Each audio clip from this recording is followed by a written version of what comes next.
ဒီနေ့ကတော့အမဘာချက်ပြမလဲဆိုတော့ဗောနော်တုံရမ်းဟင်းကိုချက်ပြပါမယ်ရှင်လို့ဒါကတော့ထိုင်းကြဝယ်ခဲ့တဲ့ breco တို့ပါတခါတည်းပပြီးတော့ဗောနော်2ကြက်80လား2ကြက်50လားမှတ်မိတော့ဒီမှာနန်းပင်ပါမယ်ခရမ်းညီတီတစ်လုံးပါမယ်မှုပါမယ်ပြီးလို့ရှိရင်ဒါကတော့ကြက်ချီတော့ပြီးလို့ရှိရင်ပစုံပါမယ်ဒါကတော့ပစုံအသားလေးပေါ့နော်အဲ့ဒါလေးထည့်ပါမယ်ပြီးလို့ရှိရင်အဓိကဒါကတုံရမ်းဆော့ပေါ့နော်အဲ့ဒီဟာပါပါမယ်နော်အမချက်ပြပါမယ်ရှင်ဒီနေ့ချက်ပြမယ်ဟာတော့တုံရမ်းဟင်းညိုလေးပါရှင်ကြက်သားပြုတ်ထားဝင်ဒီဟာလေးထည့်ဒါရှောက်ရွက်ဖြစ်မှာရှောက်ရွက်ထည့်မယ်ပြီးလို့ရှိရင်ဒီမှာဒါထည့်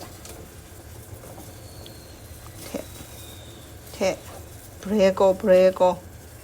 ပြီးလို့ရှိရင်ဒီဟာလေးထည့်ခဏပြုတ်ထား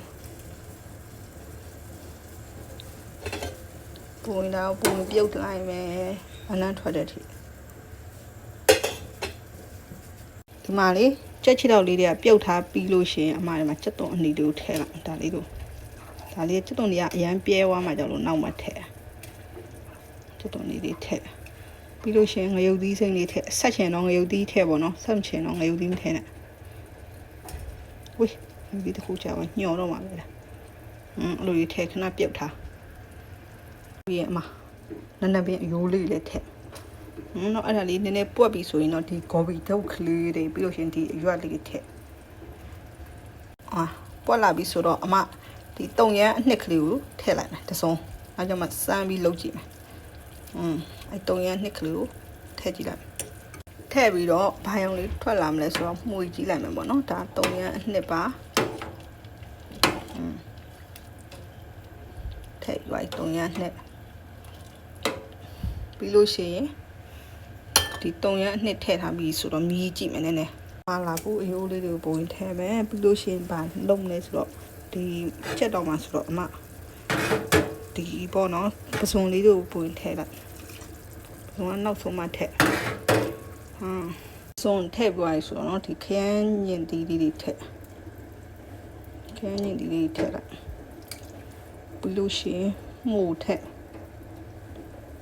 ကြက်စားတော့လို့ရပြီဆိုတော့ဆူရဲထိထားလိုက်